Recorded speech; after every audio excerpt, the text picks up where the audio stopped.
깊이 있는 경제 발전소.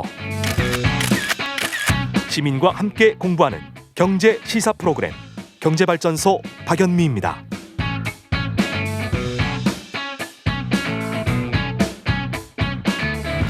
육하나 사사님, 법인 회사차를 20년째 운전하고 있는데 할인 적용이 안 됩니다. 왜 그러는 건가요? 하셨는데 혹시 본인이 이런 경력이 있다는 걸 보험사에다 고지를 안 해주신 건 아닐까요? 이 부분은 김현우 소장님한테 다음 주에 한번 물어봐 드릴게요. 그리고 136 다시 번호를 좀 볼게요. 1362님, 현직 손해사정사시군요.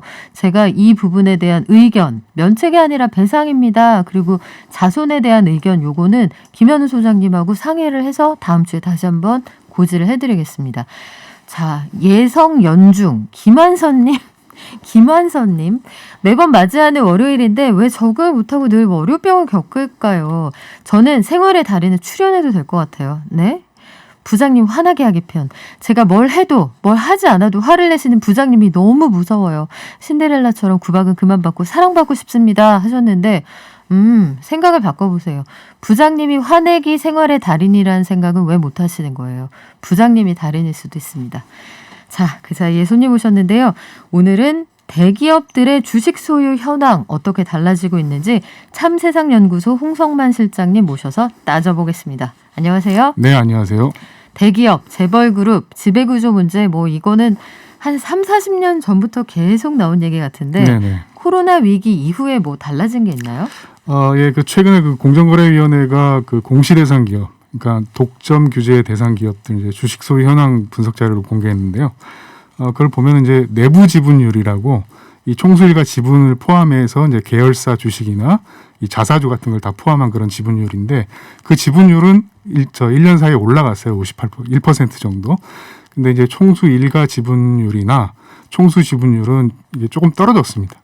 그러니까 이 얘기는 다시 얘기하면은 총수 일가 지분율은 더 줄어들었는데 그러니까 이제 계열사 지분이나 이런 걸 통해 가지고 그 그룹 전체를 이제 지배하는 이 경향은 더 확대됐다.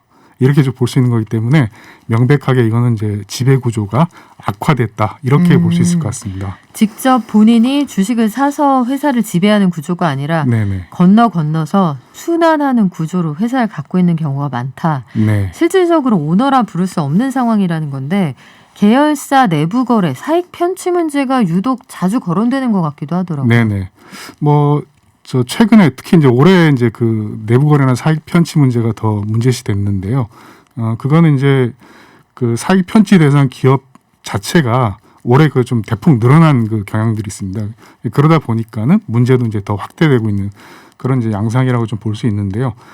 총수 있는 60개 기업 집단 그 전체 이제 회사 수가 이제 2,400여 개 정도 되는데 그 중에 이제 사익 편취 대상 그 기업은 256개로 알려져 있어요. 네. 지난해보다 한 55개 정도 더 늘어났다 그러고 그리고 이제 사익 편취 규제 사각지대 회사라고 있습니다. 네. 이건 뭐냐면은 이 규제 기준에 살짝 못 미치는 바로 아래 단계 이제 회사들인데 이것도 이제 지난해보다는 한 56개 정도 늘어서 444개 회사로 이제 집계됐는데요.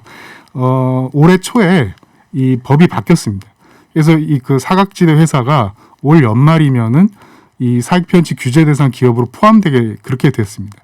그렇게 되면은 지금 이제 256개 그 회사에서 올 연말이면은 700여 개 회사로 대폭 늘어나게 되는 그런 상황이죠. 근데 저는 요즘에 하는 고민이 그 전통적인 굴뚝 산업에 종사했던 대기업들 말고요. 네네. IT 공룡들, 이른바 빅테크들이 가지고 있는 돈과 힘이 네. 기존의 제조업 대기업을 넘어섰다는 생각을 많이 하게 되거든요. 네, 그렇습니다. 반면에 이미지는 여전히 스타트업 이미지를 어느 정도 차용하고 있기 때문에 네네. 규제에서는 좀 벗어나 있는데 예컨대 쿠팡, 카카오 이런 회사들 요즘에 악당이다 이런 평가를 받는 경우가 많아서 네. 독점 기업 규제에 해당하는 문제는 없나 이거 좀 들여다봐야 될 것 같은데요. 네, 이 기업들이 이제 신생 기업들이기도 하기 때문에 그 공시 대상 기업 중에서 이렇게 숫자 자체는 많지 않습니다만 이 적은 숫자이지만 굉장히 지금 그 문제시되는 그런 상황인데요. 이번 조사에서도 이제 특히 이제 IT 주력 그 집단의 문제가 더 크게 부각됐습니다. 이 그 IT 주력 집단에서 이제 총수 2세의 그 지분 보유 사례도 점차 늘고 있고요. 그리고 이제 사익 편취 대상 기업이나 이 사각지대 회사 수도 그 상당수 보유한 것으로 좀 나타났는데요.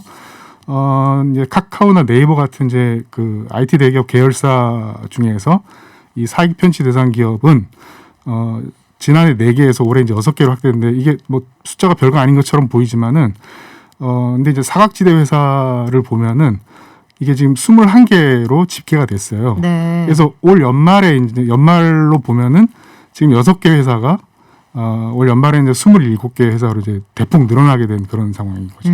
빅테크들이 기존의 대기업 못지않게 힘을 발휘하고 있다. 네. 우리의 관심과 감시도 필요하다 이런 생각이 드는데 그러면 뻔히 나올 수 있는 다음 순서가 있습니다. 경영권 승계 문제거든요. 네네. 기존의 전통적인 제조업들은 다 홍역을 한번 겪고 지나갔어요. 네. 근데 IT 대기업들은 이 경영권 물려주는 문제를 어떻게 처리하고 있습니까? 네, 뭐 사실은 거의 뭐 유사한 모습들을 보이고 있다고 좀 보여지는데요. 뭐 일부 이제 IT 대기업들 같으면은 그 총수 일가가 100% 이제 지분을 소유하고 있는 그 사실상 가족 회사 이걸 통해서 그 이제 기업의 어떤 지분율을 좀 늘리면서 지분 승계를 확대하는 그런 모습을 보이기도 하고요. 그리고 해외 계열사를 통해서 그 국내 계열사 출자도 늘리고 있습니다. 또 이제 총수 2세가 직접 계열사 지분을 획득하는 그런 경우들도 좀 증가하고 있어서 그래서 이제 IT 대기업들도 뭐 기존 재벌처럼 똑같이 이제 2세 그 승계를 준비하고 있는 거 아니냐라는 그런 비판들이 계속 뭐 제기되고 있는 그런 상황입니다. 뭐 비슷하네요. 사실 방식이 해외를 찍고 들어온다. 뭐 네. 이런 게 좀 다를 뿐인데 해외 계열사를 통해 지배를 한다는 건 어떤 얘기예요? 이게 좀 지금 그 좀 점점 상황이 좀 심각해지고 있는 그 모습인데요. 그 해외 계열사는 지금 국내 계열사하고는 다르게 내부 거래 규제나 이제 사익 편취 규제를 받지 않고 있습니다. 그리고 이제 총수의 뭐 지분율 제한이나 이런 그 규정들도 없는 그런 상황이기 때문에 해외 계열사를 통해서 그 그룹 지배를 하게 되면은 현재 그 공정위 그 체계로는 좀 굉장히 그 취약한 그런 게 아니냐라는 그런 지적들이 오래전부터 좀 계속 제기된 상황이고요. 가령 예를 들어서 이제 최근에 이제 현대차 그룹에서 이제 보스턴 다이내믹스라고 네. 미국의 이제 로봇 제조 회사의 지분을 80%를 인수를 했는데 그 중에 20%를 정의선 현대차 그룹 회장이 직접 사재를 털어서 인수를 했어요. 네. 근데 이게 이제 미래의 그 현대차 산업 재편과 관련해서 이렇게 로봇 그 비중을 올릴 거기 때문에 이게 이제 지배 구조와 직접 연결되는 건 아니냐라는 그런 분석들이 굉장히 많았던 상황이고요. 그리고 이제 그런데 이 그 보스턴 다이내믹스도 해외 계열사란 말이에요. 근데 이 해외 계열사이기 때문에 이 로봇 관련 사업에서 뭐 일감 몰아주기 같은 걸 좀 하더라도 현재로서는 전혀 이제 규제를 받지 않는 그런 상황이 됩니다. 네, 물론 가정을 전제로 두고 드리는 말씀이지만 우리가 IT 관련해서도 약간 그동안은 좀 너그러운 측면이 있었거든요. 네네. 신성장 동력이다 해서 이 부분에 대해서 시장을 어느 정도 잠식하고 있는 건지 혹시 질서를 교란하고 있는 건 아닌지 성장도 독려를 하되 감시하면서 지켜볼 필요도 있겠네요. 네, 그렇습니다. 지금까지 참세상연구소 홍성만 실장님과 함께했습니다. 고맙습니다. 네, 감사합니다.